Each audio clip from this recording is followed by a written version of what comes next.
All right, we got the buffering here. That was pretty cool that Josh was able to stop by. He's pretty darn good at coding, if you didn't know. So those of you in CS, man, that could be a useful resource. The guy's a pretty good coder. All right, so my claim is the following.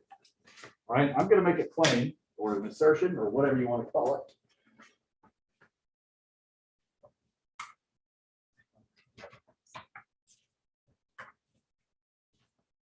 In 2D or 3D motion, we can treat X, Y, and Z motion as independent from each other. This is a big claim, and this is probably the biggest claim we need to understand and I need to convince you of before we can go on. Now, what does this mean? It means in practice, let me put a big disclaimer here. For example,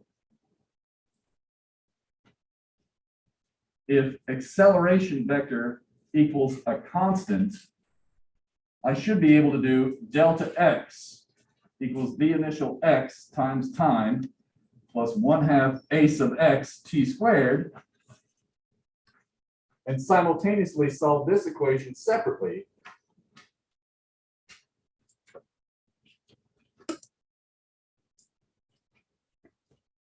And my claim here is if the acceleration is constant and 2D motion, we can treat the two different parts independently. The idea is we could write, instead of doing cop and speeder problems, we could do X direction problems and Y direction problems. We can write down one set of knowns for the X, one set of knowns for the Y's, and do the two equations.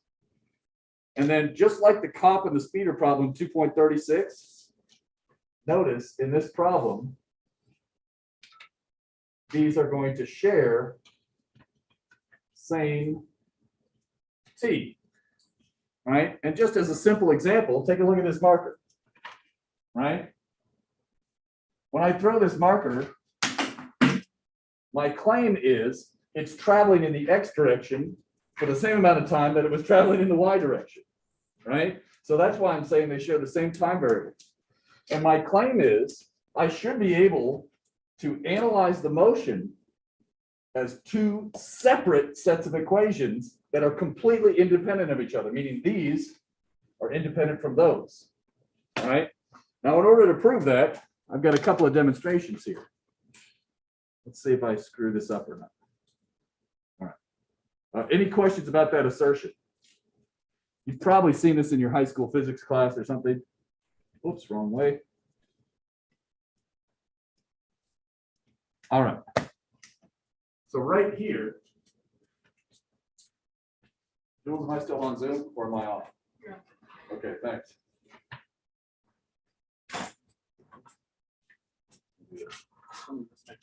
Still good or no? Okay, thanks. All right, so in here, I have two spheres. Now the idea is I've got this weird little doohickey, right? And the idea is when I put these balls on top of here, I can push this button down. One of the balls is basically going to fall straight down. One of the balls is going to be launched horizontally, like this. It's going to go flying outwards. Now my question is, which one of the balls should hit the ground first? What do you think? They're going to hit at the same time. They're supposed to hit at the same time. That's our claim over there on the whiteboard. The assertion is it shouldn't matter how much horizontal velocity I give one of the balls. That should be independent of how much gravity is affecting it up and down.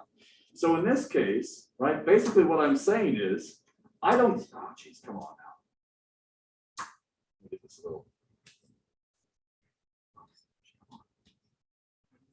I can do it. Oh my gosh. All right. It looks like I got to just barely hold it in place. Yeah, it's just kind of. It's getting excited. Yeah, that's right. It's ready. Fine. All right. Now, this is going to be pretty difficult to watch. The trick is, if everybody's super quiet, listen. And we'll know they hit the same time if we only hear one impact. right? So when I drop these, just try and listen and hear how many impacts. Okay, again, one of them's going to be launched horizontally, the other is just dropped. 1, 2, 3, go. I hope you agree, at least for the initial impact, we basically heard once. Do you agree? All right, so that's one way of showing this. Another way of showing this is right up here.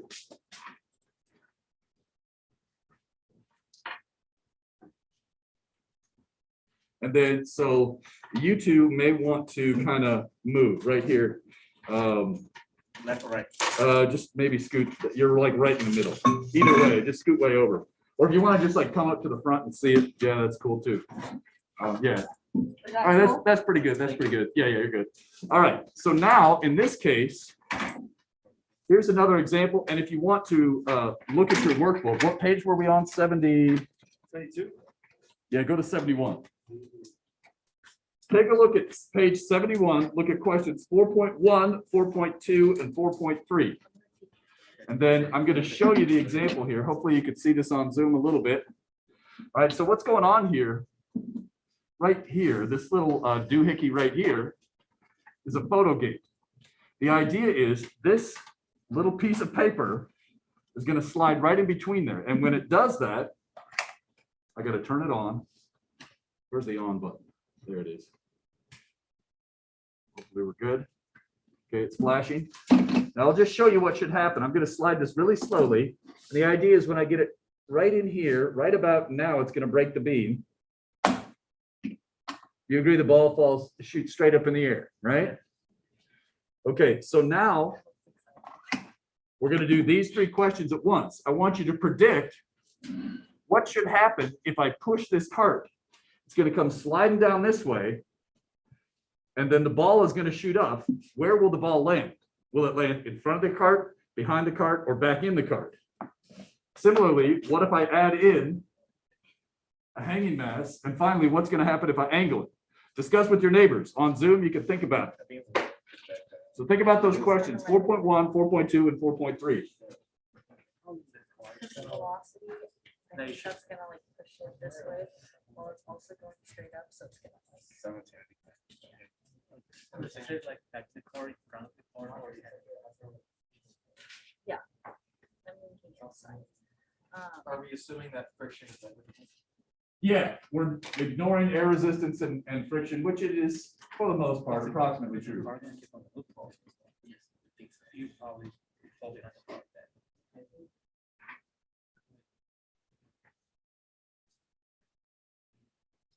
I'm gonna put back the first one. I'm thinking it's Kind of like a light. That's gonna be so exciting to watch.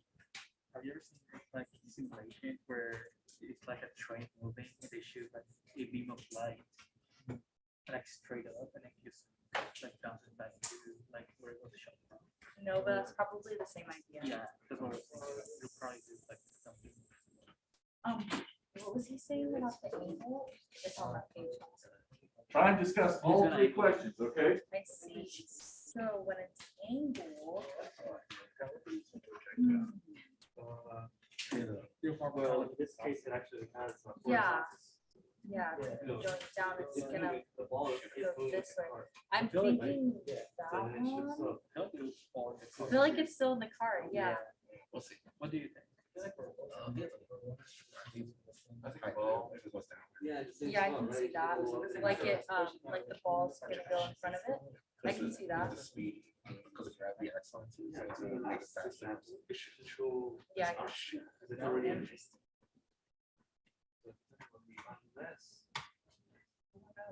You move All right, the lovely, X and Y. let's. Oh, we're gonna do a vote? Or it's- Mr. Joseph, No. for 4.3, this angle track, do we move the X and Y coordinates or does it stay the same? You decide. I'm just working. I'm getting it ready. We'll discuss it after. So just, yeah, I'm trying to have a little fun and have you think before we look at the solutions. Obviously, I've written up the solutions. Obviously, we're going to talk about it. You talk with your neighbor while I make sure I'm ready, okay? Use my folder as well.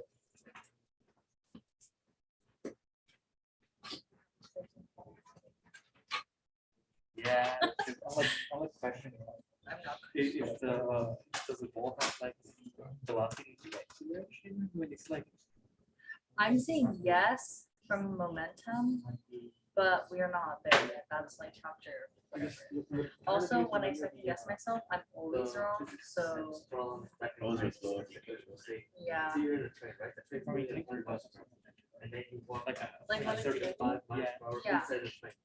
How fast is that's the what I train? was thinking. Because when we learn momentum, we're gonna learn Yeah, relative to the that ground. the reference, whatever, like when it's moving, like the being inside is also like it also has Yeah, that. so the ball is on the cart. So when it has already- finally drifts, I think it's still gonna have that. And then it shoots up. like when you're in the Y and the X. Yeah.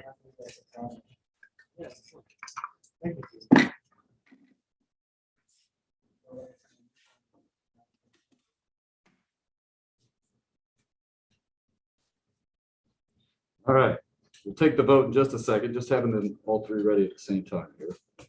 Sorry about that. All right, so maybe let's start with our vote for the first one here. So the cart, in this case, how many think it will land in front? Just give me a raise of hands. Okay. I don't know how to do Zoom, so we'll just forget about it for a minute. Sorry, Zoomers. How many think it will land behind? Okay. How many think it will land back? Oh, wait, there was a couple there. We'll just put in a couple. How many think it will land back in the cart? Most. Okay. Let's run it and see. Ready? It's loaded. Here we go. Lands back in the cart. Now think about this. The idea is when the ball is in the cart, it has a V initial X. The cart also has a V initial X. If friction is negligible, when the ball gets launched, the launching process is in the vertical direction. It should have no effect on the ball's horizontal velocity. So it gets an additional upwards, but that doesn't affect the fact that it's already moving left, right. All right, so now on the second one, let's take our vote. How many think the ball will land in front? Okay. How many think it will land behind? I see about half the class. How many think it will land back in the cart? I don't have. I see a couple here. All right. I'd say behind. Now, in this case, why might this one be a little bit different? Let's get this back. Let's load it up. Can I get a student? Can you just come up and help me? I just need you to hold this thing so it doesn't fall off on me. Wait, I don't think. Yes. So when you have that hanging mass on there, just hold that right there. Oh. Yeah. So now what's going to happen? Whoops.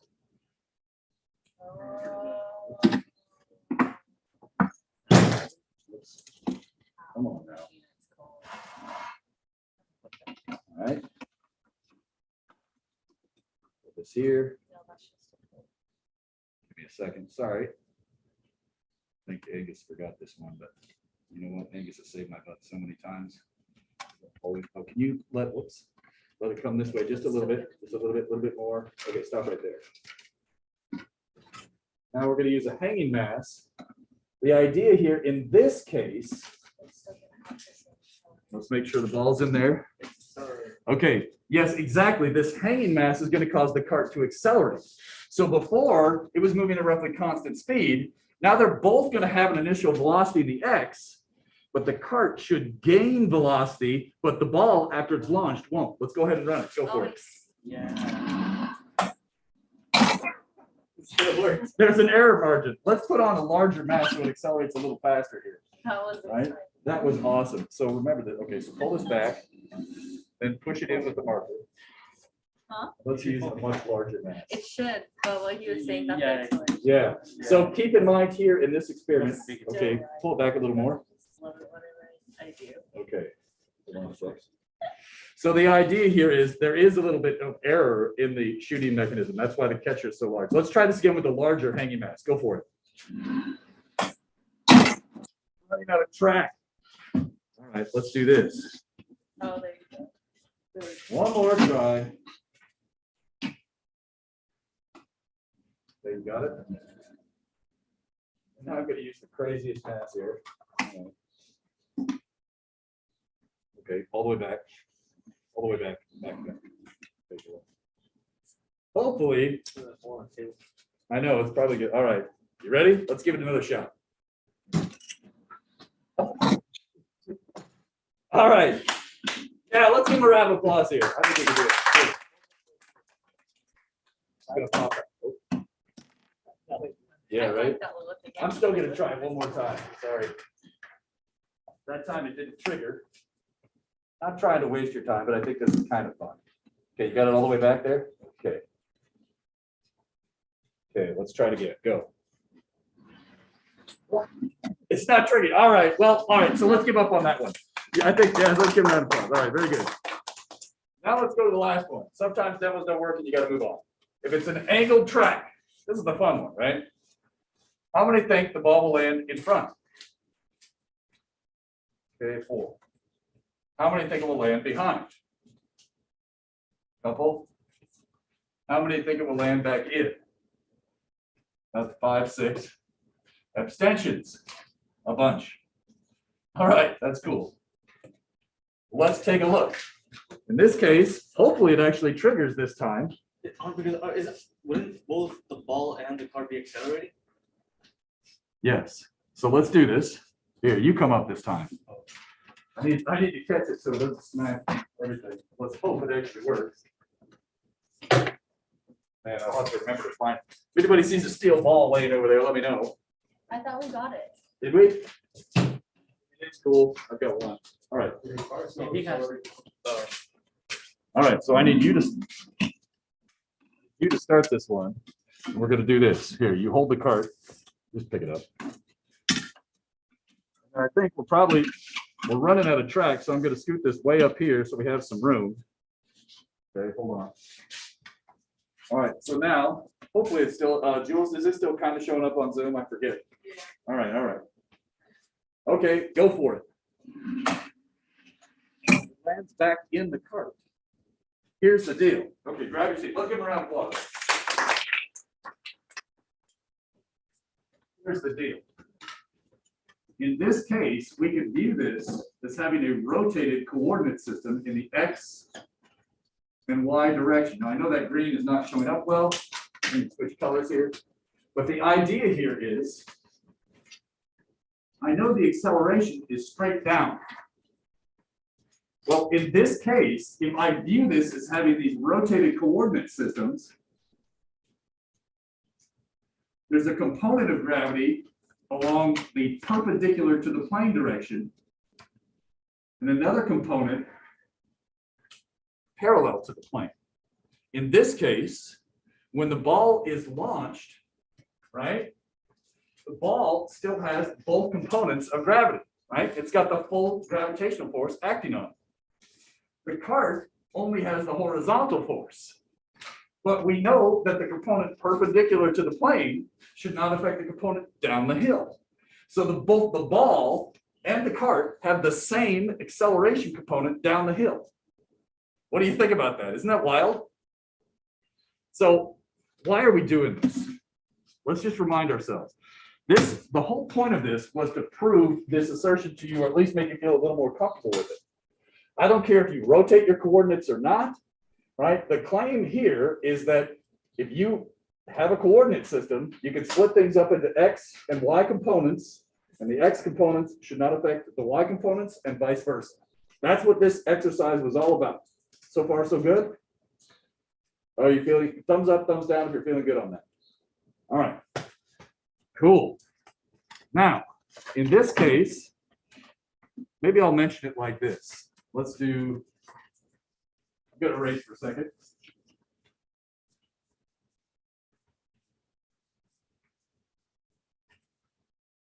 Maybe I should show a simulation real quick. All right. Yeah, we'll see. We'll see. Let me go over to this whiteboard. What's that? Yeah, you guys can take your seats back. Sorry about that. Thanks for reminding me. Yeah, you guys can get your seats back. Sorry about that. And yes, again, thanks for reminding me. All right. Now, here's the deal. Get this switch up just a little. I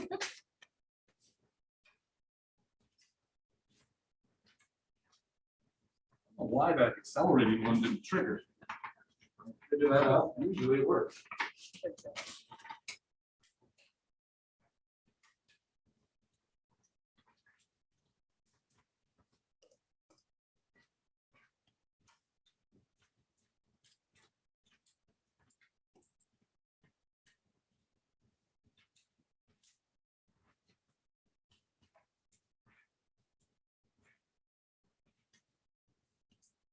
So we've seen a couple of different ways you can write these vectors in 3D.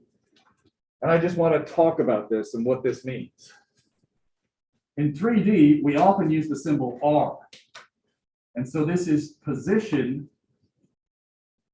vector as a function of time. And my claim that we were just working on, or the assertion, was that we could split this into 3 distinct components. And those components we could treat separately. So if you're doing the way you've seen in maybe your calc class with these diagonal brackets or encoding, we sometimes write them like that too. The idea is, obviously, this would be x position or x coord of position as function of time, etc., etc., etc. So far, so good?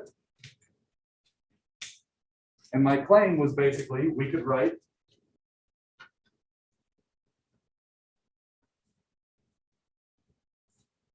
big F, if acceleration is constant,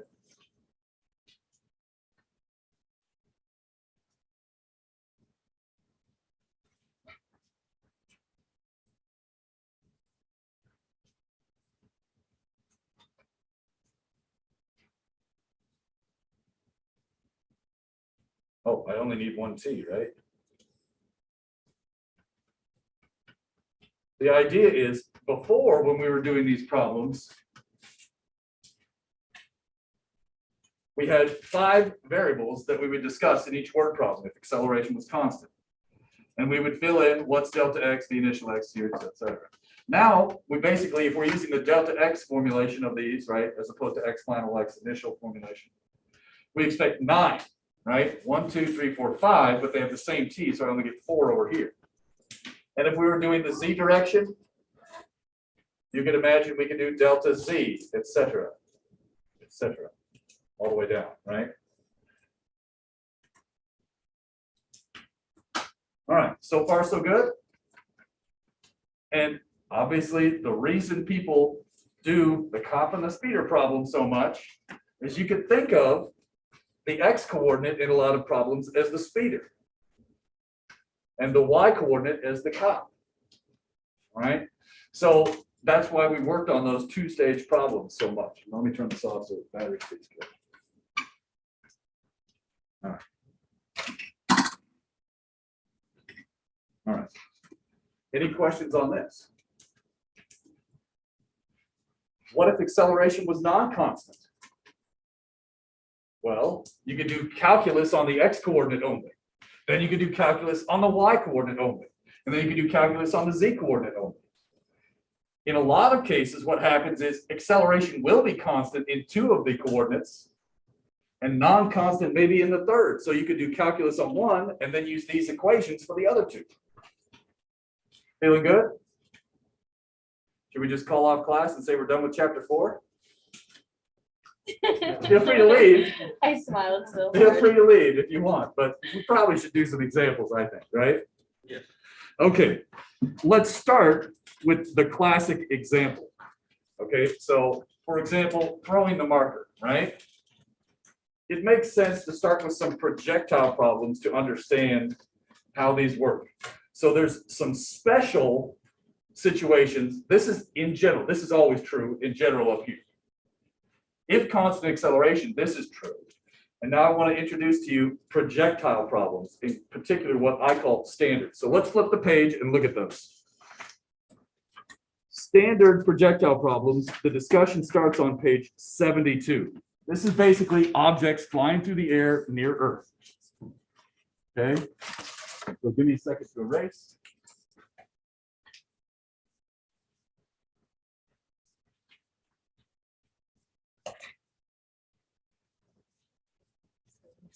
I think Youngblood was telling me the main reason we do this is Napoleon wanted to make sure he could hit his target, so he made everybody do projectile problems. Oh, yeah. And that's kind of carried over to today. I don't remember if that's what he told me, or if that was where I heard it or what. But I argue it's still not bad to do these types of problems because it forces you to read carefully and be organized. And work in a timely manner. So that's why we're doing it. Let's see, I need to be on screen 5. Okay. So standard projectile problems.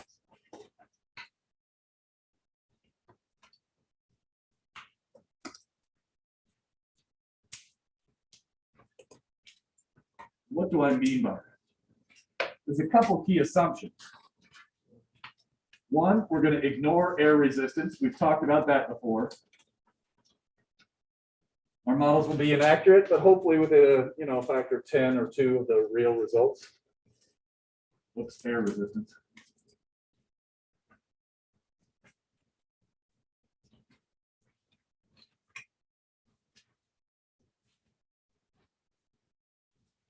After a ball is thrown, kicked, or shot in free fall. And remember, what did free fall mean?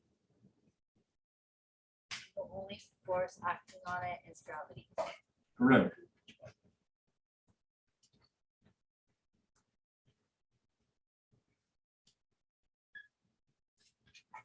So far, so good. Okay, the main results from these things are as follows. Which way does gravity act? Straight down.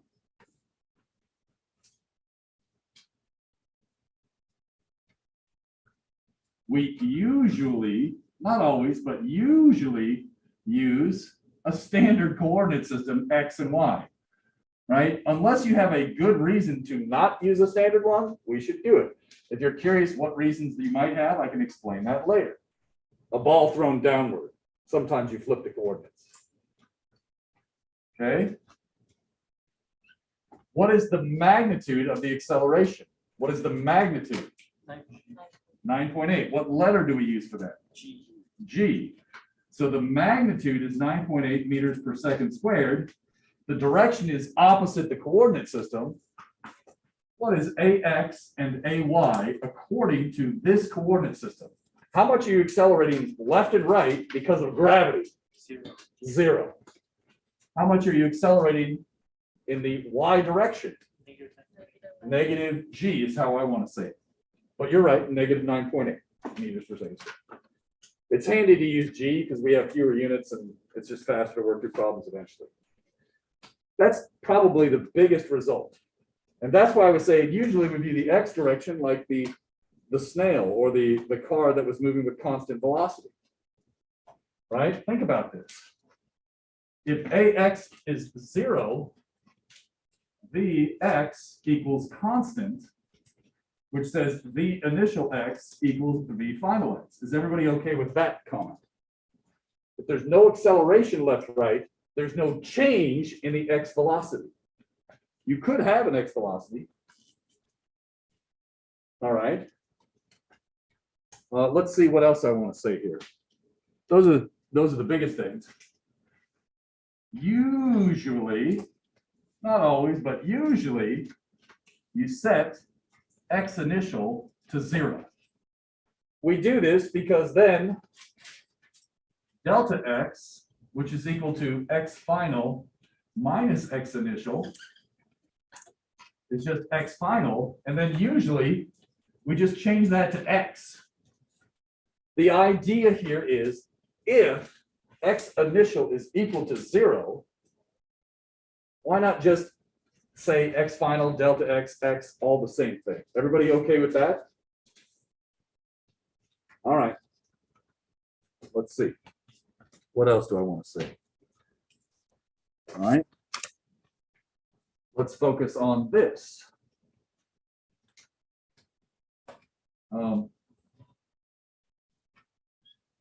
Let me use the same notation. Okay.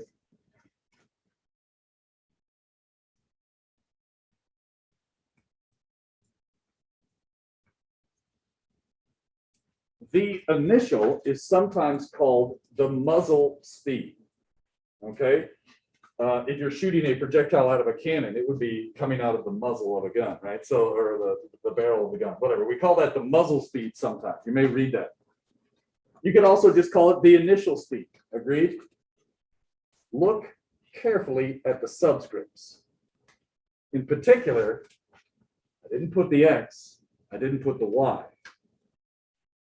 Okay, you've got to remember now, when we're doing 2D and 3D, your subscripts are sacred. You must always think about them. In particular, we could split this into two components. Let's try this purple. Think about this. There's some initial in the X. So this would be the velocity initial in the X, not a speed. Initial X velocity, right? The speed is the magnitude of this side. The velocity could have a plus or a minus. If you shoot it to the left, it might be a negative initial Vx. Got it? Similarly,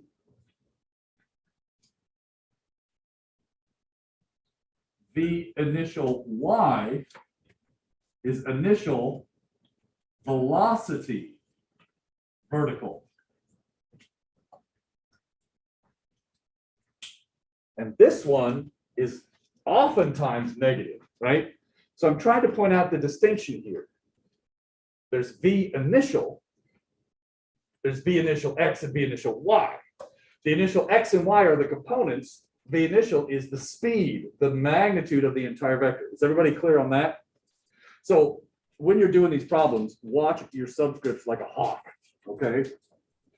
All right. Now, generally speaking, not always, but we usually know an angle in here. Not always. Sometimes that's what we're trying to figure out. For example, that's probably what Napoleon cared about, right? What angle do I aim the cannon so I kill the other people? That's probably what he was thinking. At this point, right? Let's just assume we know this for a second, right? And we can discuss what you would do if you didn't know it. Notice the following. V initial X is V initial cosine of that launch angle. So sometimes we call theta the launch angle. And this is all written on page 72. But just in case, let me put it here. Launch angle. All right. One of my pet peeves when I see students writing things is students will say V initial X equals V initial X cosine theta. Bad. Okay. Think about the difference here. It's again all about the subscripts. V initial is the magnitude of this side. If you say V initial X cosine theta, that is incorrect. You're saying I'm taking the horizontal component, then multiplying by another cosine theta, you're going to be off in your code or your problem, whatever. So far, so good? Is everybody good where I got that? SOHCAHTOA. SOHCAHTOA is where I'm getting this. Similarly, what's the initial Y in this case, somebody? Sine of theta. The initial sine of theta, all right?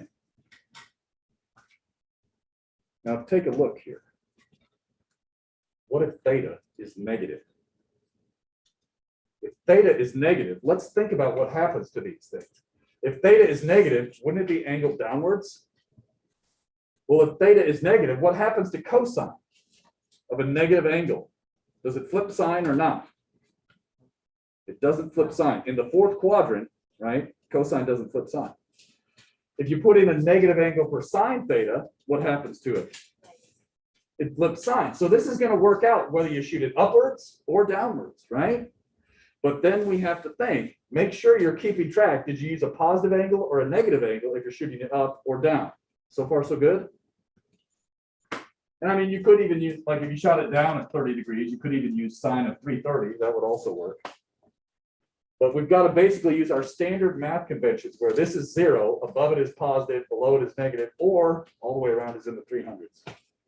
So far, so good on that? All right, let me keep going here. You can skim the rest of the page there while I'm working. Let me get the board erased. See if there's anything else in there that you don't recognize. Come on. There we go. Let me erase. Hopefully some of this is a review from high school or 110.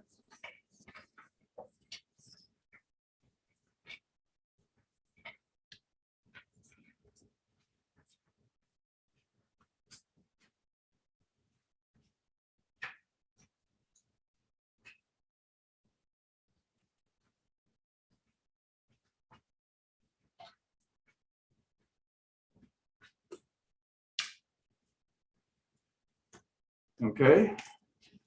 What else do I want to say here? Okay, let's look at this thing. Let's draw a picture here.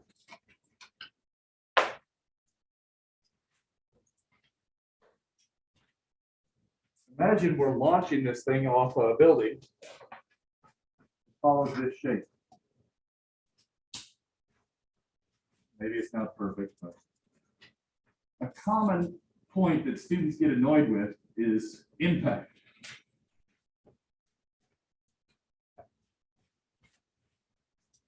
All right.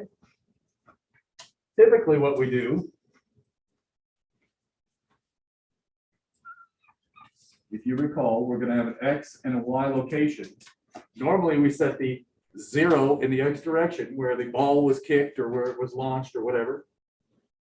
Okay, we know that there's an acceleration downwards here with magnitude G.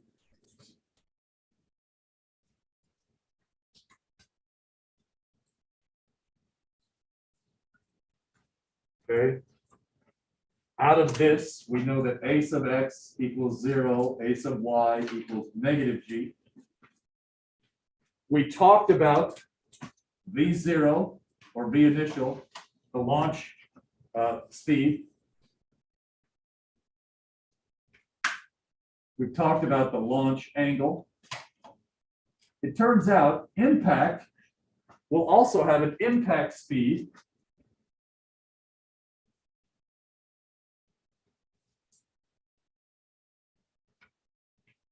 Sometimes, whoops, we'll call that V final. It's not always V final, but usually that's the end of the problem. Every once in a while, max height is the end of the problem or some other point. But let's just say we're going all the way to impact in this problem. So here, impact would be V final. And notice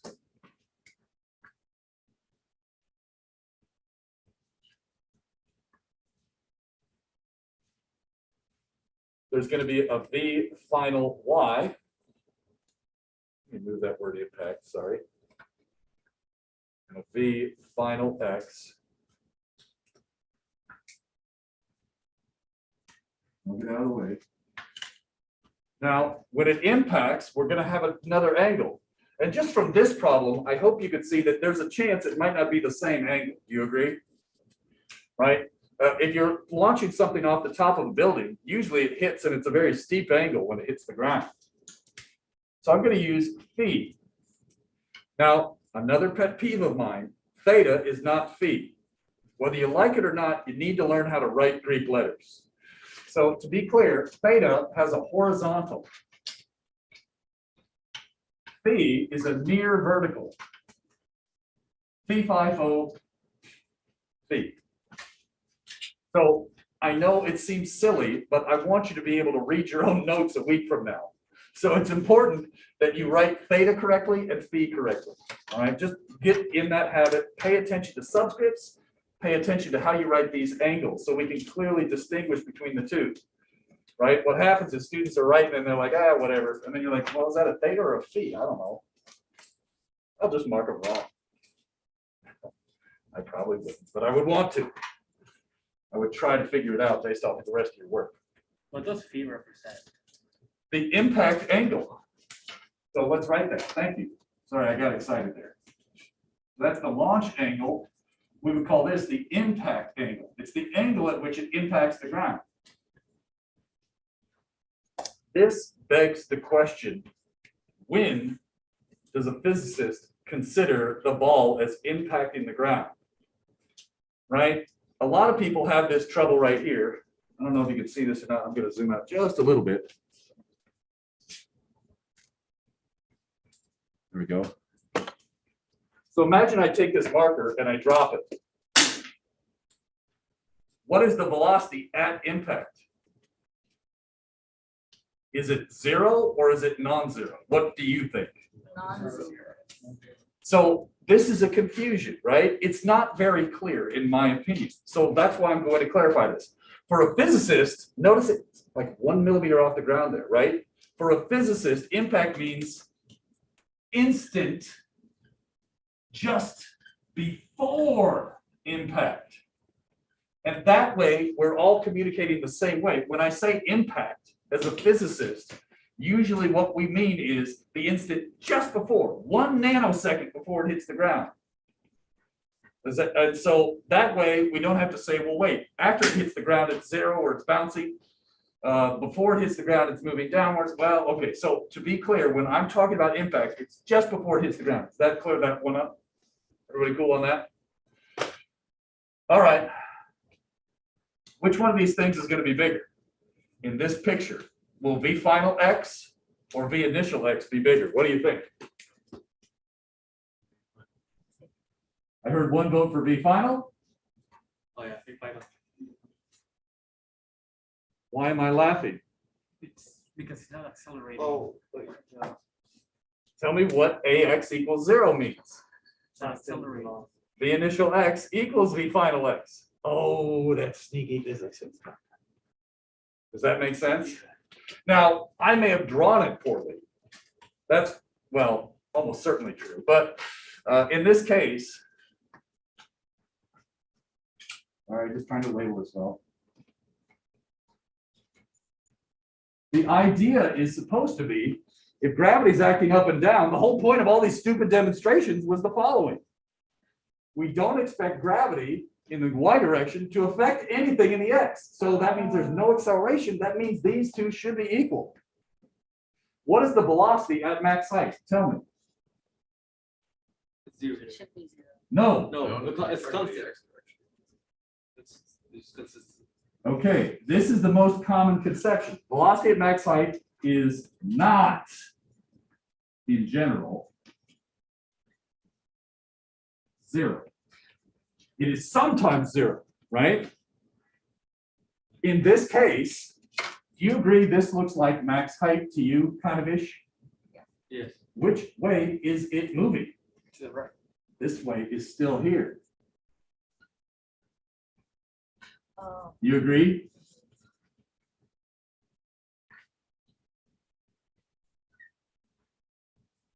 So it's 0 in the j hat, right? Is everybody cool with that? Think about it. It's accelerating downward, so we expect the upwards velocity should reverse direction and change, right? Okay. What we do know is the max height is equal to V initial X in the I hat plus 0 in the j hat. Does that make any sense? Okay, so we see the velocity at max height is not 0. What about the acceleration at max height? Is that going to be 0? No. Trying to cover that. What's the acceleration at max height? Negative G. This. Negative g is not good enough. Why not? Making it not. Negative g in the j hat. You got to clarify. So I will mark you wrong on the test if I ask you what's the acceleration at max height and you write negative g. That's just wrong. Right? So typically we would want to write this. And that's why I'm doing this to you now, so you get the points on test day. You know what I'm saying? I am picky about you being actually correct when you write something. Oh.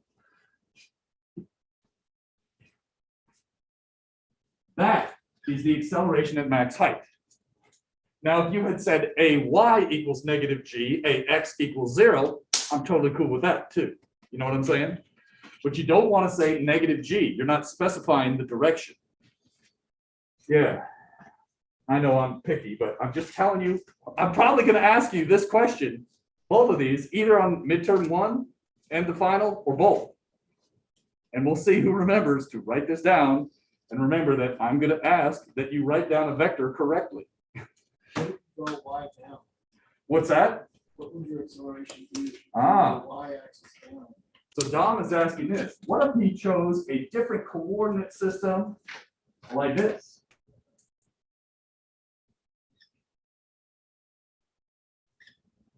X and Y.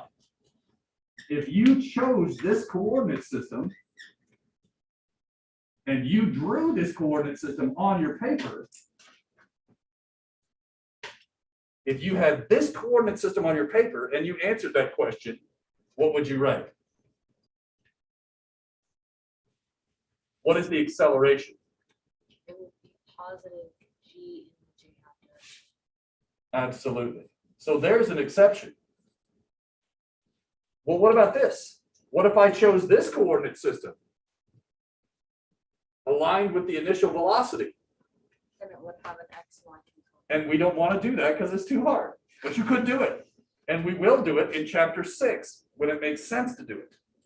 But you could choose whatever coordinate system you like.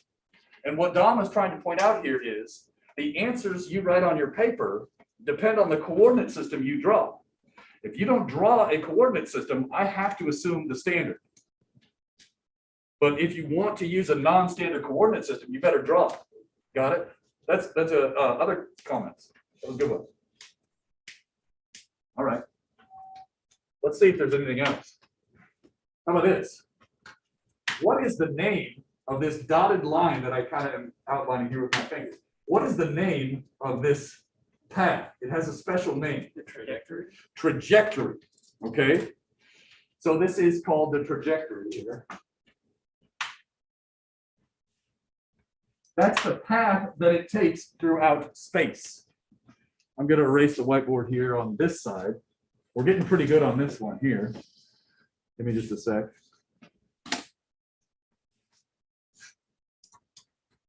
There we go. I know this is a lot of words, but I'd rather make sure we're using the correct terms from the get-go. And so I appreciate your patience as we get through these words. We'll have plenty of time for doing problems after this.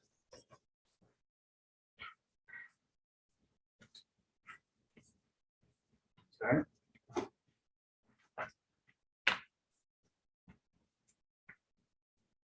Hopefully this, how familiar are you guys with some of this stuff? Yes, no, thumbs up, thumbs down? Is most of this a review? Okay, good. All right.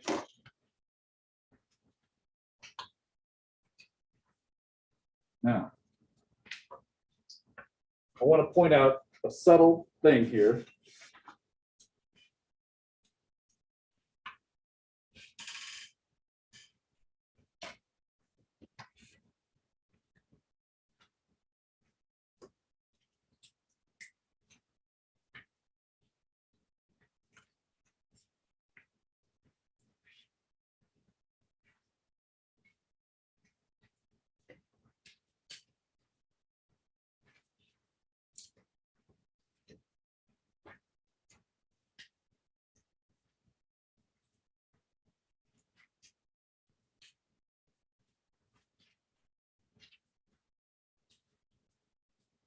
Notice a couple of things.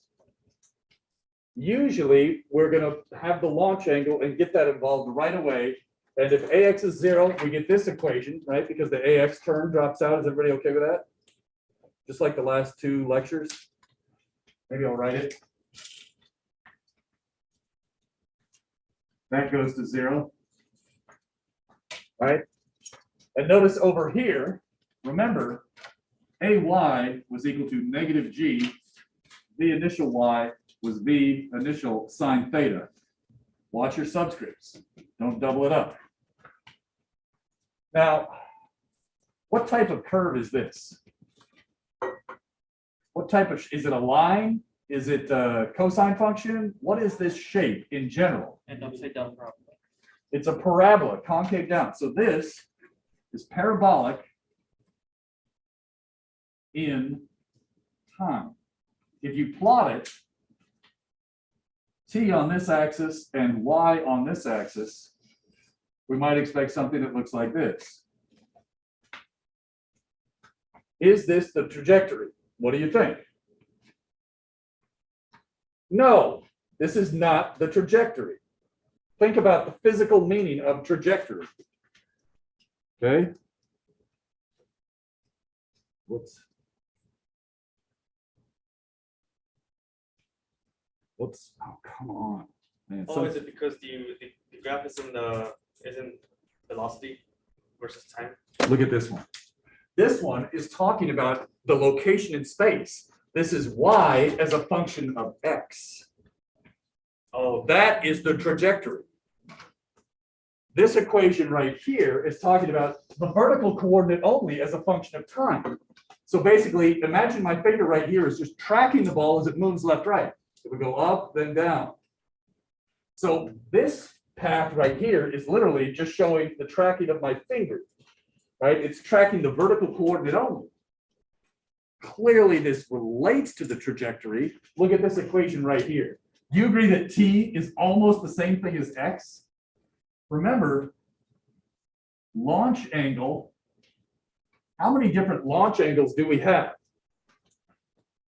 1, a million, infinite, 0. How many launch angles exist? One. There's only one launch angle. The angle you hit it at the launch is a constant.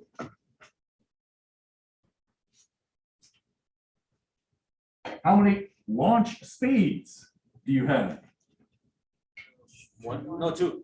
1. Boy, Oh, you're thinking of components of the launch velocity. How many launch speeds do you have? 1. There's only one magnitude. It's a constant. Do you agree that time and x are basically the same thing, except a constant is involved? In particular, look at this. T is equal to, I don't want to screw this up. This is the most common equation I flip upside down for some reason. I get in a hurry. How could I check to make sure I didn't flip it upside down? Check the units. Meters over nothing.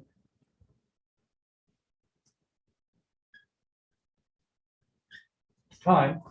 Take a look. If you take this time and plug it in here and here, we're going to get a different equation.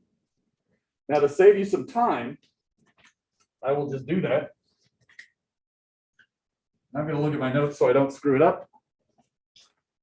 It's the last right equation there. It's, oops, I'm going to rewrite it this way.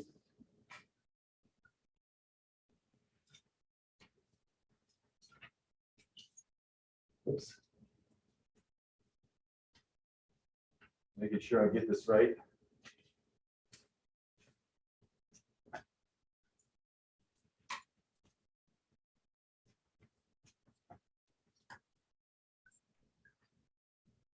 The initial squared, co-squared. So I apologize, that's a little bit crazy there. If you take the time to plug this equation into here, split up y into y final minus y initial, and rearrange it, you should get this result. Now, a lot of times people wonder about this first one. What happens is when you plug into this first term, take a look. Do you agree that v initials drop out? And do you agree you get sine theta over cosine theta? So I encourage you to take the time after class just to plug this in and make sure you get this result. All right. This is the trajectory equation. Is it a parabola?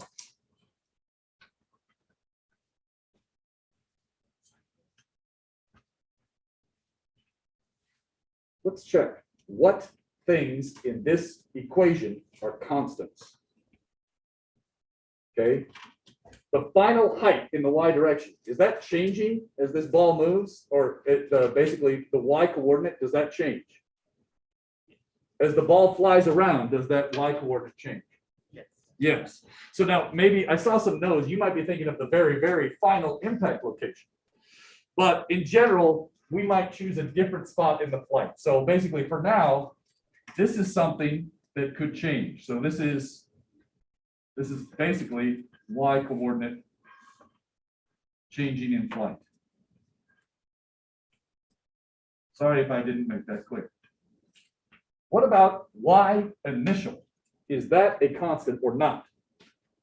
How many initial y coordinates do you have? 1. 1. So this is a constant. Is the x coordinate changing as the ball moves around? Yes. This is a variable. How about tangent of theta? Is theta a constant? Yeah, this is a constant. What about everything in here except for x?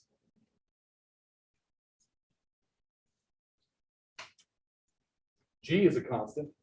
What about v initial? Constant, constant. constants. This is the parabola in terms of x. This is the shape of the curve. So far, so good? All right. In general, these are true for every projectile problem. Zoom, you doing all right there? Making sure you can read that. Okay. There are some extra special conditions for level ground. If you want, you can read those, but I'll just tell you right now, there's no way I'm giving you a level ground problem on your test. Because what happens is people learn high school physics and they think, oh, the time on the way up is equal to the time on the way down. That's rarely true in real life. Only if the ground is level. So I'm not giving you that, right? I'm not giving you anything easy. You're gonna have to work for it. Make sure you actually understand these basics. Now I know you've seen them all because you all told me that. So now I know I can really stick it to you on exam day, all right? Let's take a break and then we'll come back and we'll do some problems. And again, you may skim over page 72 if you get back from the break early, all right? That's our introduction to this.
rush people back for break, but hopefully that was about time, and I apologize, I didn't track the time today, so I was getting some simulations ready for the last part of class. So what I'd like to do for the last part of class is as follows. I'd like to do some practice problems and then end maybe showing you some simulations. And so maybe save the fun stuff for the very end is what I was thinking. So here's the deal. When I was reading the crowd here, it looked like you were somewhat okay with these types of problems. So I will say this. On page 73, problems 4.8 and 4.9 are pretty good for you to kind of do. There, one of them in particular, 4.9, uses the result of problem 4.8. And we use that to derive the angle of max launch. So I'm going to encourage you to do those two problems maybe at home. And those are all good problems on that page. But what do you notice about all the problems on page 73? What do you notice about all of them? What do they have in common? They're level ground. They're level ground. So, and if you recall, I was telling you, I'm probably going to not do level ground on the test. So I would rather do a problem from the next page, right? I would rather start and get good habits first and get used to non-level ground problems in general. And then later on, the level ground ones, turns out they're a little bit easier and there's some tricks. So let's start with 4.13, okay? And in particular, I'm on page 74, 4.13, and I think this is probably a decent review problem for you. And what I want you to do, if you look at that problem in bold, we're going to list the numbers, but do not plug in the numbers until the final step. We want to get in the habit of doing problems algebraically so that you can pass the test questions, all right? So look at 4.13. I'm going to write it up on the board as well.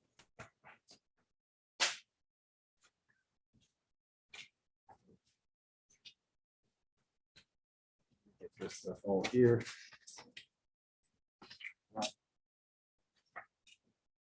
4.13.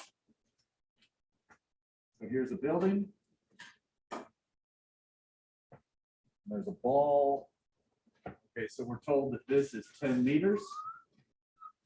You can get working on it. I'm just catching up here. There's a kick. I'm told it's 19.6 meters per second, I think. There's a launch angle of 30 degrees.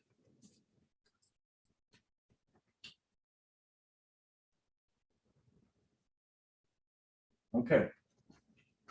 That's the picture, I think. Now, we're going to assume our standard coordinate system for this problem, unless there's a good reason to do otherwise. In this problem, I don't see it. We know that there's acceleration.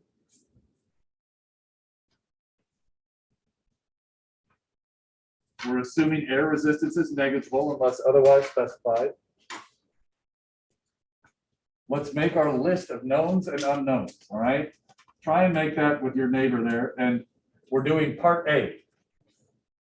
Let's remind ourselves what part A is asking for. What are we looking for? Determine the max height of the ball. Max height, okay.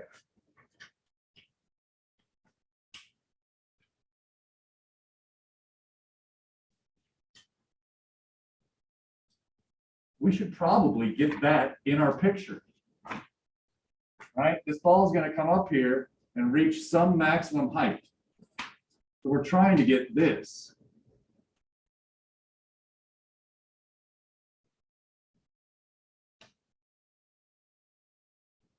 That just helps me understand what I'm trying to do in part A. Notice I do that before I get the list of knowns.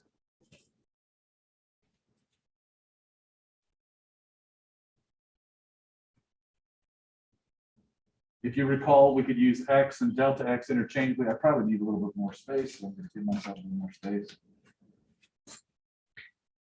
Talk to yourselves, talk to your neighbor.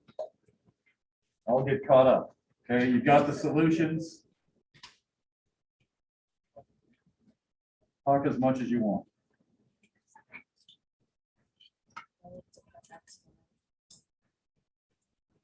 And then we'll circle the room and just see. This is to see if you actually know what you're doing or not. And it's okay if you don't. If you get stuck, you can use the solutions. Remember, you're probably going to list some equations. Right. I'll come around and let's just see how everybody's doing. All right. Got an idea where to start? Take a second to think. Okay, all right.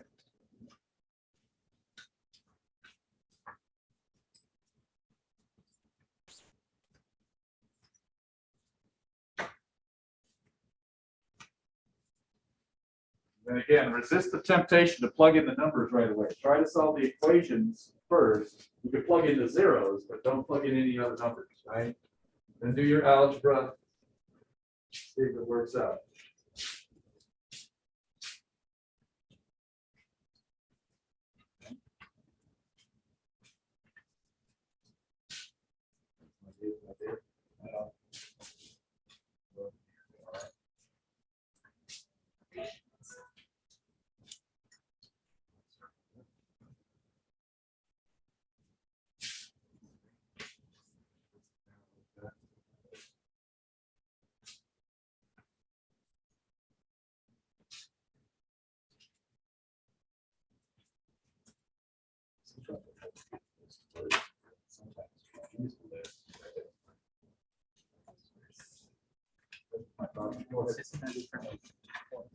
Because at this stage, it's probably right away.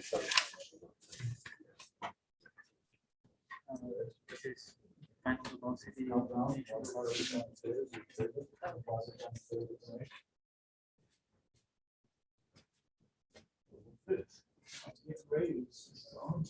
Oh, shoot. We got Dom with the projectile cannon back here. He's ready to attack. Yeah, but can you shoot that duck? Not from here. Yeah, exactly. We'll work on that. I don't know, Dom. So we'll have an arms race. Dom's got a cannon. I've got this one. We'll shoot the duck if we get to it. Check the zoom. You on the zoom check? All right. Okay, I'm doing this. The first one. Got it? Or that's my ideas? Yeah. Yeah, well, you can put the numbers here, but you can just solve the equations in terms of these symbols, right? Later. I do think it's actually pretty useful to immediately put in the cosine and the sine in there, even if you don't know. I have found, me personally, I don't like to solve equations with v initial x and v initial y. I like to use v initial cosine theta and v initial sine theta because there's one particular problem that you can solve that way. The other way, yeah. All right, I'll leave it at that for now. Yeah, so I like what you did. You plug in the numbers later. So that's good. What I was thinking is splitting it into two problems and Yeah, just doubling it out. And then later on, when the next question is just take everything. Oh, yeah, the next question you can worry about later, yeah. Yeah. We're just, so basically, absolutely, what we see is, if you look at, compare 413 to 414, Yes. basically, they're the same question, but with a different picture and a different list of initials and finals, right? Oh, So basically, yeah, we're gonna get that, yeah, absolutely. Oh, yeah, yeah. Do you know all of this? What do you think? Got some ideas? yeah, so it's all T. Which part are you? Just started. Okay, let's do this, forget this for a second. First thing I want you to do is have that memorized, what's AX and AY. Do you know what I mean Do you remember that? for the X? 0 for AX and what for AY. No, what I'm saying is like one. Oh, yeah, because one. Yeah, so you get those in there right away, because you know those. And I also, wasn't sure if there was a. I'll let you get that. You can just do it in terms of why. They have the same Yeah. time, so we can erase that T. Because the max height above ground when the Okay. Now take a look. Do we know the initial Yeah. velocity and like write down some of the stuff that you know? Do we know what delta y is? Do we know what delta x is? Do we know what the initial x is, the final x, something like that? See which of those you know. Well, let's start. You know the initial. Yeah, so can you get that with SOHCAHTOA? Yeah. Next. And then if you're not sure, Oh, no, take a he guess doesn't at want some of the other pieces. Yeah. Very good? Yeah. Oh. You getting it done? Yeah. You're not letting us do numbers. Is confusing. Well, you can write the numbers in your chart, but just use these equations, right? Just use the Yeah. equations, and then what are we trying to solve for, basically? For when What signal? velocity in the y direction. Not we don't want to solve for velocity following in the y direction, but we are going to use that. So maybe we're saying the same thing, Probably. Yeah, right? What is the final one? This problem. it should be 0. Yes.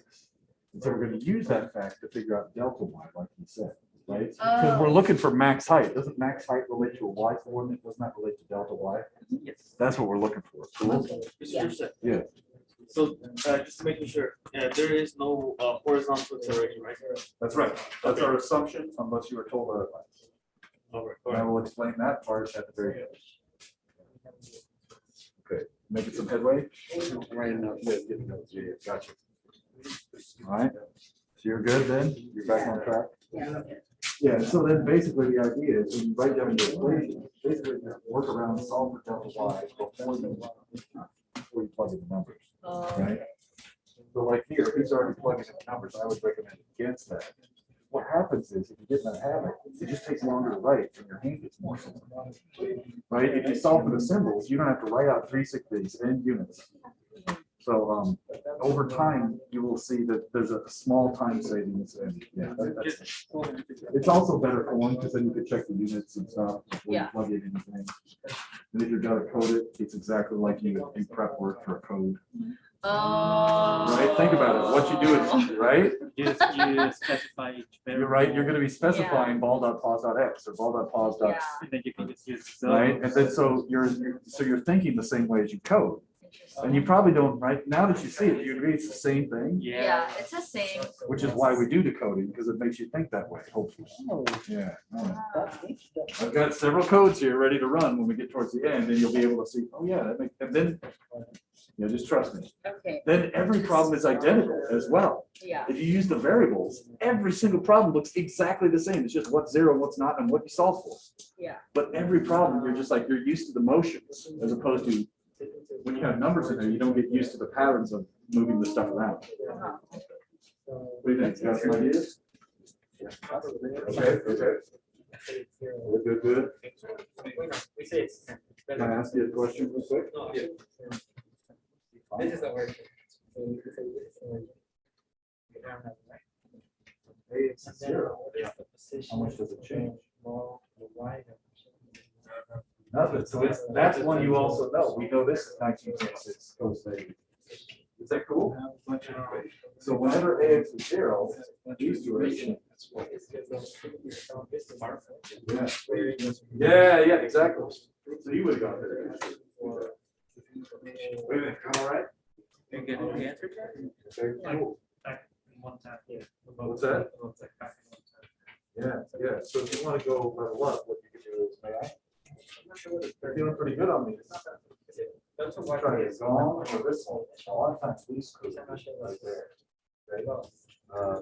I like this one. That one's like Did that say an extremely aerodynamic combo? yeah. It says an extreme.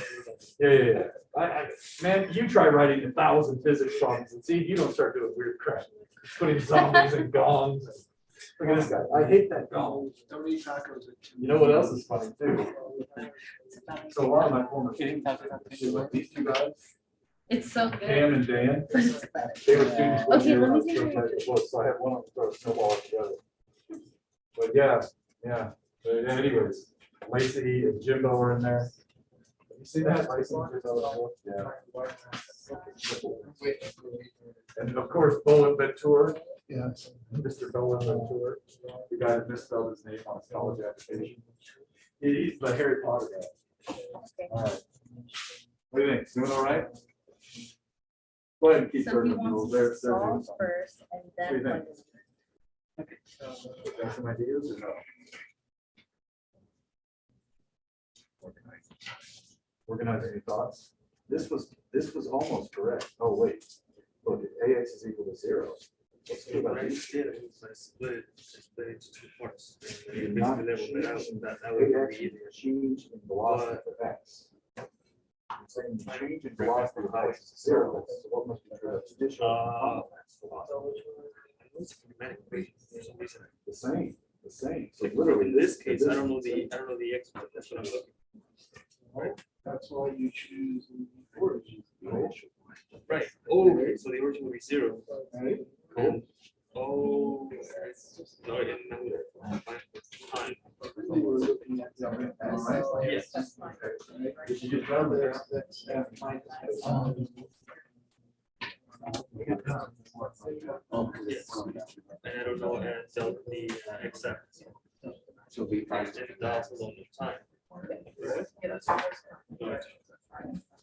Yeah, you need to look it up. I know that the original. Oh, I think it was running out of ink. Does anybody need a laptop? I forgot to open the card today. I'll do that right now. I know the initial velocity is 19.6 meters per second, and the final would be 19.6 meters per second. Yes, and they have the same angle. it's the same. So are we caring about this right now?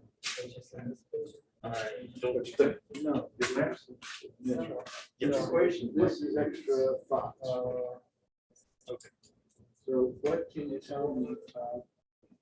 Know the final ones. Tell me what delta means. Okay, but, you know, the initial. That relates to. Yes, Yeah. zero. Yeah, so the final value is one x of x. Yes. We start with that because No, if we know this drops out, we get a zero. And usually that becomes the question issue. mark. So anytime something reverses direction or hitting that side, Minus x I. b squared in Yeah. that direction. If something was reversing direction horizontally, consider trying that equation horizontally. I got 40. X I. Or x f minus x I. Okay, Yes. so if you brought, if you get done, you start with these two. X, whatever it is. It's gonna be delta X. But we don't know. So it's now there's a variable. That's when I We can solve for We time. know the final velocity. Right, so We 10 know. divided by 9. Yes, it would still be the same. Let's see. It's not a question. Or you know the addition. There's another line. Oh, so. yeah, I don't know. Yes, Maybe I can tell you. Even if you go all the way to the Him ground. is throwing me off. I think I just need to start This using this equation, money. Yes, the 19.6 is the sign. See, when I did this, I was doing change of position. So Well, this is but if you all- do need to call Then that, I guess, yes, it would be the There are the same, right? usually at least once a semester, it's not necessarily intentionally, there's some question where you. It is right here. What are we trying to find? It's in my highest point. The highest point. So Outstanding. what's going on at the highest point? The final point is the highest point. Yeah, no, that's what I How you doing? screwed up on because when I was plugging So in the velocity in the final initial, I was plugging in this too. So that's why. The final point is not. It's not The final point for this particular case is. Oh. Oh. LOL. Yeah, you're right. Okay, go on. Yes, it would be G or negative 9.8. I don't know if to include the negative. No, which way? All this has like J. Because now this. It's not. This is right here. Oh, which way is G? Yeah. The reason we're not writing every single one is there's the implied J. Right. And time is still. That makes sense?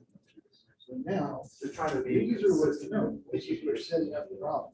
So you. Now, these are a bunch of tools, or equations, or a bunch of. I would only use it. Which tool is gonna be the best to get the answer that you want? What are you trying to get? Usually get the final displacement. Here, we're just doing one B. Displacement is. Oh, you just listed the. You're. What? Yes. Oh, yeah, no, here it is. No, did you guys? That's a separate one. Yeah. So I don't need, I have something next problem. I don't need Yes, this. zero. The y method velocity. Yeah. Remember when I did show every velocity. minus Y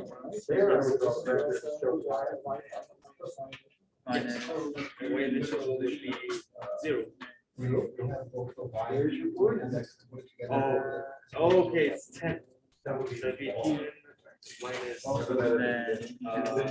Yeah. y. And then you just plug it into this equation, right? Yeah. First of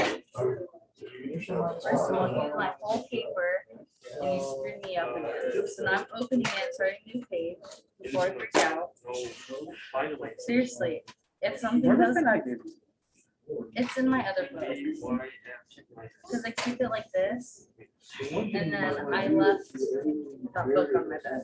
Okay, so now that I know this, I have changed in Y. So we were trying to like express it in song or.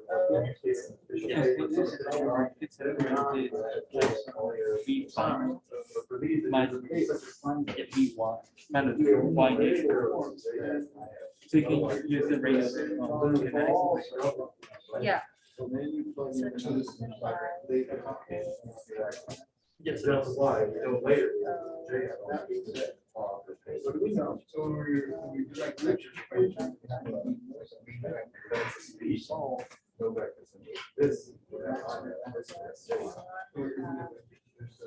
This is the magnitude, that's the direction. So you I was gonna say second question, but the other, it's probably gonna be the worst. Okay, so let me ask you this. Square, right? Okay, so now when I'm doing this, Initial velocity. I have to The figure initial out, Time, I do not. right? Oh, okay. So here's the thing. Wait, no, This no, equation, Yeah, like you're- notice it only is in the Okay, so that's when I plug everything in. And then. Oh, what the Yeah, now I don't care necessarily how Y much. equals, Yes. well, actually, So these, this. You should, you should have y. And then put the- Yes. So would you use that? What would you get? What value, what quantity would you get? If the,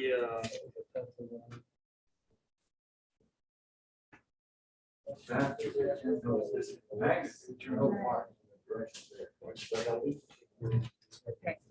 so, Yes, in different ways. So we're seeing in this problem, we're expressing simultaneously vectors in forward one and the east in certain different ways. And the trick is, as we know, the trick is we want to get everything expressed G to do a work, but then we ignore J hats and Y hats separate. Wi-Fi, no. So we want to get out of polar form. That's why we do this step. Is that good? Yeah. I do know. Guess I can just say it like this. The initial, I do know. Time I do not. Yeah. A. Yeah, so. Okay, so how many unknowns? Two. That means we're probably gonna have. Notice, what do we these are actually- all We're looking for, Okay, that means I need to find expert, right? yes. And I use this equation as I can change. So hopefully by the end of this. Don't think so. Okay, what's another? Now, like. This one doesn't have T, so it's okay. This was the first, Well, why don't you look at that before you throw it away? this. Let's write that down. No, you could use it for any standard projectile problem. Y square. Yeah. equals V initial squared. why did I get that? Yes, and that's the beauty of doing it algebraically, isn't that sweet? Now, here's the thing, I don't recommend memorizing any formula. What I recommend is doing enough problems where you're so familiar with flipping the letters and stuff around. You basically see any Y possible final test minus, question. And so you're kind of like, oh, yeah, I remember that, I did this already. Y final. Did you get So, -1 Because what too? happens is, it's too hard to memorize, but it's pretty easy to memorize. Write this shit down, do algebra. If you put numbers in, you get so fast at it, right? So you do the homework, you're so fast. When it comes time for the test, you're like, I've done this before, and I'll You're gonna get messed up if you make it Y I all the time. yeah. You know. Oh, and basically, it's always the same. The only change is what's zero and what's not. Okay, so what do The we algebra then changes a little. So. Okay, how about let's just do V this the final normal way, Y like, is so Y is 0. equal. Right, right. Yes. That's what I like to see. here? So this is. I think you'll do all right. The initial Y is. I hadn't checked in with you in a while. I was trying to get over six. Is that right? Okay. Okay. I'll leave it alone. I know. What do you think? Make us a headway? Okay, so. How many unknowns? Yeah, okay, okay. One. Let me ask you this. Do we know the initial? Yes. What are you trying Do to we know find? the initial? This is Wi-Fi. Do we know the initial is something? Right, That's so what we just know because is it angle. doesn't have time, doesn't mean. That's not a question. Yes. Well, I get the initial guess, right? You have to guess. So I just solve for Wi-Fi. Yeah, except instead of sign, it's gonna be. Thank you. Yep. Now what's the final x? Check this. If acceleration is 0, left to right. I wasn't used to the equation, these equation. So then this is this too. So you got those two pieces as well. And then you're done. And then you've got everything you can start plugging in. And I think you're almost there. This one caught me a little bit off guard.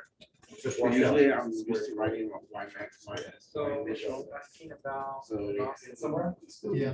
Yeah. Right, right. Yeah. Wait. Yeah. Oh, What do you think? This somewhere? Yeah, Okay. so we Another moved thing the you can do- equations first and then the numbers wasn't working for me, so I have to do the You regular. might see one of those is required. So I'm just doing it that way again. Now, that's also a good one. Yeah. The only difference is it's all the way to the ground, right? So they're all good. Did you get 4.13 right? Did you check it? Oh, yeah, I got it. Yeah, I forgot to include the height. Ah, I checked yeah, it. yeah, that's why, so notice, that's why I'm very specific about the delta Y, right? So with Y final minus Y initial, you don't have to add it. No, I literally just dropped it off. I had height, but then I literally, the next step I just. Oh, yeah, yeah, all right. I have a question, about this. Are these page numbers? No, it's 1.7, 1.14. Ah, okay. I was confused. Yeah, sorry about that. What do you think? Get somewhere? Looks like you're ready to look at numbers. All right, I'll let you roll. See if you get it. So if you would just say left, right, Get somewhere? down, Yeah. which direction? Did you Okay, get okay. the time equals All right. that? I'll leave you alone. Okay. Nice job. Here is the velocity straight up. It's right there. There's a bunch of drop. What do you think? Doing anything? Get I somewhere? couldn't figure out how to do it with just the variables. So I have to Watch do it this. with, the numbers. Now you know. I want you to learn this way. Okay, I'm So- trying. Yeah, that's the thing. It's all helpful here. Do you agree? I'm just gonna skip to it.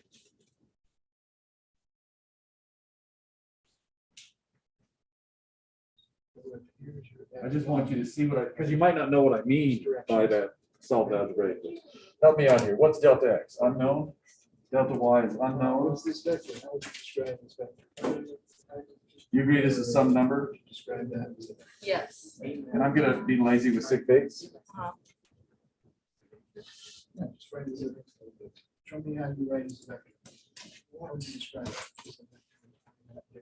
And I'd better put the units because it's on YouTube, so. Put the units in there somewhere. It's 3 pointing to the right. So far, so good. What's AX, AX is 0, right? What's AY? negative 9.8 meters per second squared. We could also write it as negative G, you agree? So how much of that is in the y direction? The final X. The final X is unknown. No, it's not. What's AX? Here. 0. Oh, it should be 0 too. No, Should be. it means no change. Oh, that's right, 19.6 cosine theta. Okay, what's the time? Known or unknown? Unknown, What's the final Y? Known or unknown? 0. Why? Because the y component is 0 at max height. Is the velocity 0 at max height in general? No. Just a Y component. You're on it now. Good. Now, I'm just gonna skip and look at this equation. Yeah. Let's check what we know, what we don't know. Okay. Do I know the final Y? So. Yes. What is it? 0. You shouldn't need your paper, it's all up here. Do I know the initial Y? Initial y. Yes. Yes. Do I know AY? Yes. Can I find delta Y? Yes. Does that relate to the max height? So instead of plugging in numbers first, let's just plug in anything that's 0 to make the algebra easier. I'm gonna plug in that base of y is negative g, just because that makes me happy. Now, solve for delta y. Oh. That's it. That's all that meant. Oh my gosh. Then, once you do that, then stick in your numbers at the end. The trick is, if you always plug in what is equal to 0 first, that makes the algebra easier. So plug in your zeros, then do algebra, then plug in the last numbers. Does that help? Yes. All right.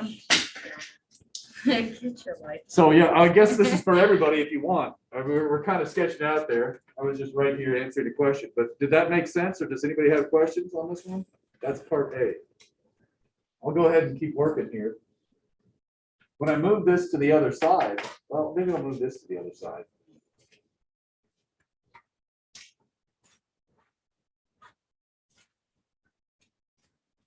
So then delta y, it's the initial y squared divided by 2g.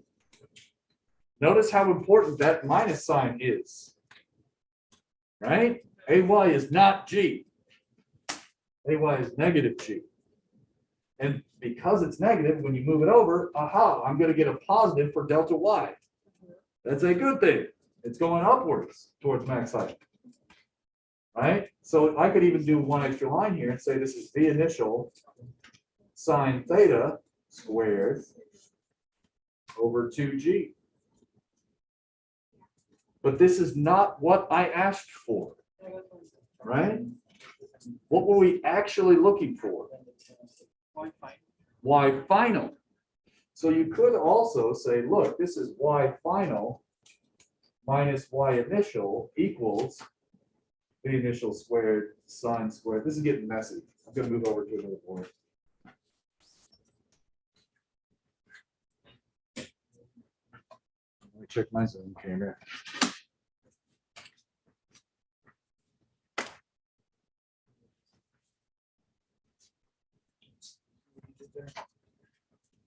Again, everybody can kind of approach this at their own pace.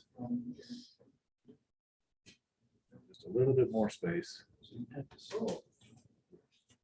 that still, can you still read it on Zoom there?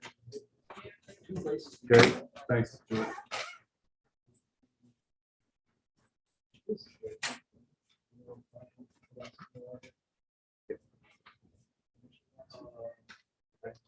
Hey, what did you get for part D? Yeah, there are all these tools. So you get to look for Some are going to be more useful. Well, you could solve the time and then, oh yeah, figure out. it's not giving Does that get you there? Yeah. Not that bad, right? And what's going to happen is it's weird at first. You get used to it, and then on test day, every single question looks exactly the same as something you've already done if you're doing it algebraically. If you get in the habit of plugging in numbers, one, you're going to fail because there's no numbers, and two, you wouldn't know how to check your work anyway. So you have to force yourself to get used to it, Yeah. and then you will like it eventually. Not right away, but eventually, I promise you will like it more than plugging in numbers.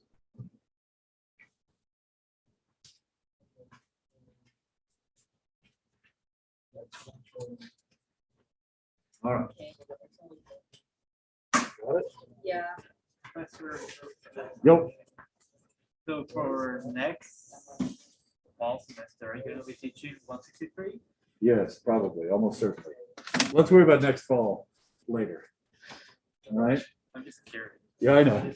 Well, I'm looking at the time and I got to get through stuff. We could talk about it right after in 15 minutes.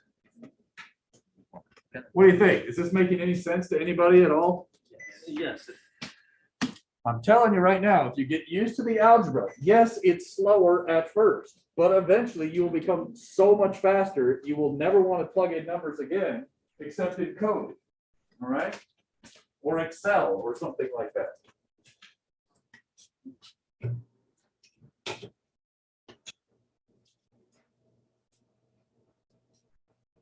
I'd like to do some more examples, but I thought I might give you some more visuals to reinforce what we've been talking about.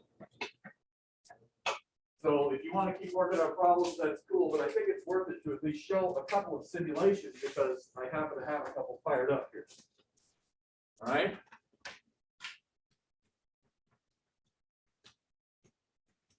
So in this case, sometimes it helps to see a simulation running so you can get a better feeling for the problem.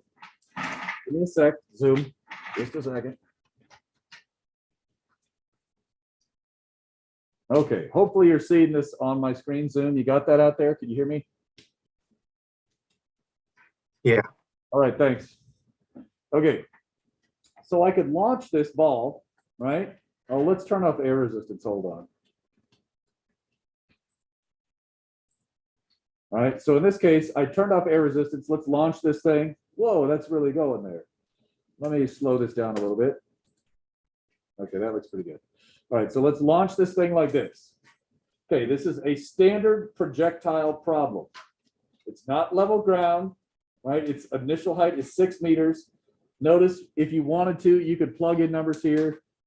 Like you could plug in the 19.6 and the 30 degrees and do our exact problem. Maybe we should do that. 20 is pretty close. What was the initial height? 10? I'm gonna have to zoom out. Do you agree? The angle is 30. And the angle was 30, thank you. Right, so in this case, we could run this problem and see what it looks like. Now in this case, if I go to the ground here, and we could go up here to the max height, I don't know if this is, I don't know exactly where the base is. I think it's right to the yellow line, right? So hopefully you found about 15 meters was the maximum height above the ground, right? Now, if we wanted to, we could talk about the range or the horizontal distance traveled, right? And you could get that hopefully is about 48 meters. But what I want to do is fire this again and watch the velocity and the acceleration. So watch this. When I fire this, that green arrow, I'm going to fire it again. The green arrow that's parallel to the motion is the velocity. Notice the velocity is parallel to the, what's the name of that blue curve? Trajectory. The green velocity arrow is parallel to the trajectory. What is the yellow arrow pointing straight down, do you think? Acceleration. That's the acceleration. And if you're wanting, you could notice over here on the corner, oops, that's not very good contrast. Notice this arrow right here is the yellow, just in case people are having trouble with the color blindness. That's the green, right? So we've got a yellow and a green there, but basically the arrow following the trajectory, running this one more time, the arrow parallel to the trajectory at every point is the velocity. Let's look at the components now, right? And I'm going to run this in slow-mo. Ready? Watch this in slow-mo. Notice the vertical component goes to 0 for the velocity. All right, let's run that again. So watch the, give me a second. This, what is a good name for that arrow that we have been using in the problem? That's Vy, right? So in your problem, sometimes that's Vy final, right? If I stop the time at whatever time this is, that would be V final Y. This would be V what? You could call it Vx, you could call it V initial X. Do you agree it's also V final X? Why are those all the same? There's not much acceleration. Yeah, because Ax equals 0. This is a standard projectile. All right. Now over here, this is A, Y equals negative G. G is the size of it, negative because opposite standard coordinate system. All right, so far so good? All right. Now, let's play this again in slow-mo. And as we get close, notice right here at the top, what do you notice about Vy at the very top? At the very top, Vy, Changes direction. it's 0, it's changing direction. It used to be plus. Over here, it's going to be minus. Right at the very top, it's equal to 0. So far, so good? All right, is this helping you kind of get a feeling for this? What direction is the force on this ball? Yeah, let's see. Now, if we add air resistance, let's finish this one out. Whoops. Okay, so this is the problem with no air resistance. If I add in air resistance and run it again, what do you think would happen? Take a second to think. What might change? Do you think it'll go higher? Do you think it'll be in the air longer? Do you think it'll be in the air less time? Do you think it'll go, what do you think? Discuss with your neighbor for a second. If we add in air resistance. It's gonna be less displacement When dx it's direction. going down, you'll see it go up a little bit. What about the time of flight? When it's positive, see a lot. Let's see. Here we go. Notice there's now a force to the left. What's happening to the sides? Oh, look, there's a force upwards too. Air resistance. Which one do you think was in the air longer? This time was 2.77. 2.68. It's not obvious, right? They're pretty close to the same amount of time. The trajectories are very different though.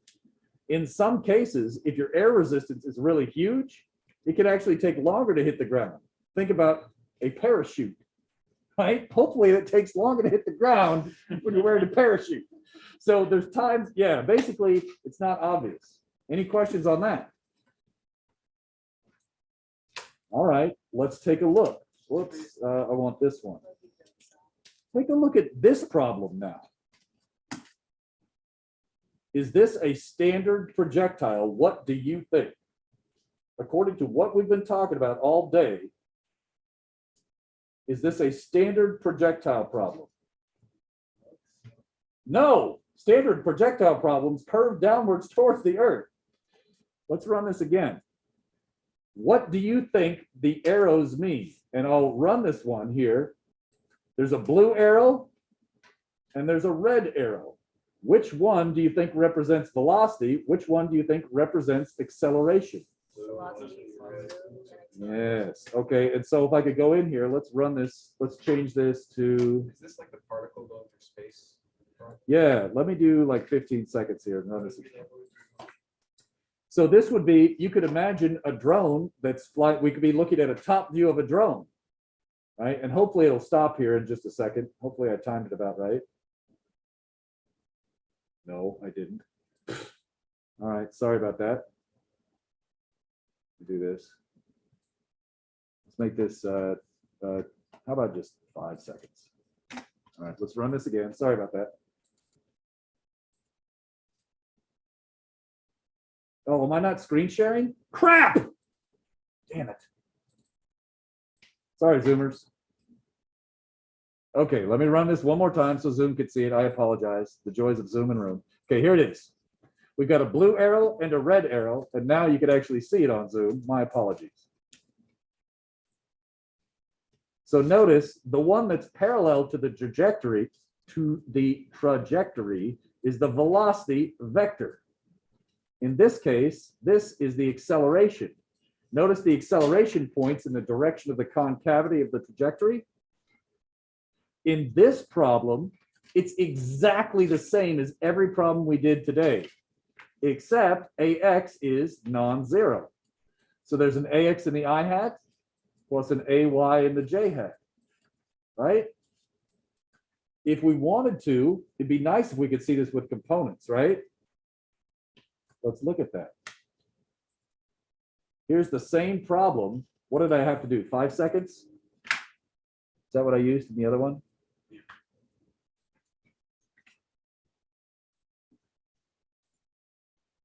Notice the two cyan arrows are the velocity components. Notice it reverses direction in both the X and Y. Oh, it's a little bit different than the last one. The parameters might be slightly different, but it's the same concept, right? You split the code like this. You just do X and Y problems. And then when you're doing this in the code, bunch of boring words, right? You could have the ball velocity and acceleration, right? Oh, let me clear these annotations. Right? In this case, you could just literally write this as a vector equation And it's like the easiest thing ever to do. Yeah, so if we get used to this, there's basically update the velocity, update the position, and then you just represent it as vectors and you can plot these things. That's great. What if the acceleration isn't constant?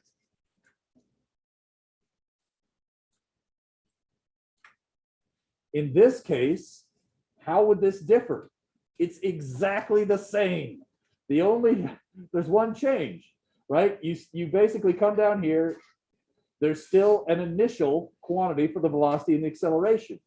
And then in here, the only difference is there's some non-constant equation for the acceleration, and you still do the same thing in the code. Why am I showing you this? I'm not trying to waste your time. I'm trying to show you that if we get used to putting things into a computer, all of these problems look very similar. In general, this is like literally a sub x, right? So I just said a sub x is an equation instead of it. So these problems become very formulaic. Look at this equation. This just says velocity equals velocity initial plus a times dt. All right, we could talk about this more if you're interested in that, but I just thought you might get a kick out of that. These problems, running this one more time. Right? If you have this, right, there's just constantly changing velocity, and you can have all kinds of arbitrary paths. If you want practice with these, let me mention problems 4.18 and 4.19 are examples of non-standard, and we might pick up with one of those next time, depending on how much time we have. Yeah, and we'll do the shoot the monkey later. We'll do the shoot the monkey next time. So, all right, bad monkey or duck, whatever we want. I like that. Yeah. All right. So you guys go ahead and get out of here if you want. Any questions? Free to ask them. All right. Were those simulations worth seeing in your opinion? Just thumbs up, thumbs down. Just let me know. Okay. Okay, got it. All right.